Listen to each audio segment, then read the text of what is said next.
আমি আপনাদের ইউনো এখানে এসেছি, আপনারা যে উত্তেজনা আছে সেই উত্তেজনা আগে থামায় আমার সাথে কথা বলেন, ঠিক আছে? আপনারা বিচার চান না, বিচার চাওয়ার জন্য বিচার অবশ্যই হবে, বিচার অবশ্যই হবে, বিচার হবে দেখেই আমি এখানে আসছি, নিজে আসছি, এত রাতে নিজে আসছি, ওসি সাহেব সহ আমরা আসছি, এইটার যথাযথ সুষ্ঠু বিচারের ব্যবস্থা আমরা করবো, ঠিক আছে? ঠিক আছে। আমার নবীর শান এত ছোট না যে একজনের কথাই হয়ে যাবে, এটা উত্তেজনা কিছু নাই। কে কথা বলতেছেন, কে কথা বলতেছেন ভাই? এটা করার জন্যই তো আসছি নাকি? আমরা দেরি করছি, আমি আসছি না। আপনারা এত উত্তেজিত হওয়ার কিছু নাই, এই আল্লাহ নবীর জন্য পুরো দুনিয়া বানাইছে। এই নবীর শান এত ছোট, এত অল্প জিনিস না যে এই শান নিয়ে কেউ প্রশ্ন তুললো, কেউ একটা কথা বললো আর সেটা নিয়ে আমরা ইয়া করতে চলবো। ইসলাম শান্তির ধর্ম, ইসলাম আমাদেরকে কি শিখাইছে? শান্তি শিখাইছে, তাই না?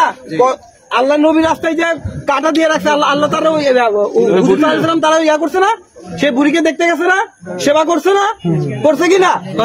একজন যে করছে সে আপনাদের এলাকার লোক, সেটার রাষ্ট্রীয় যে আইন আছে সেই আইনে বিচার হবে। এটা নিয়ে আপনারা কেউ উত্তেজনা তৈরি করেন না।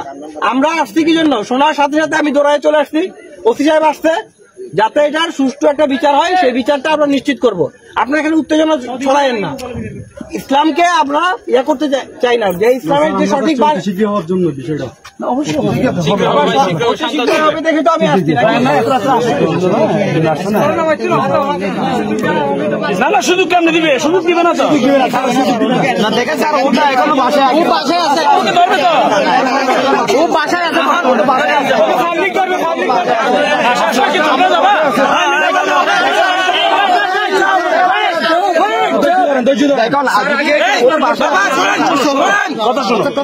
আপনি যাবেন বাসায়? আপনি যাবেন? আমি তো বলছি, আমি কেন যাবো? তাইলে সবাই তো যাবে।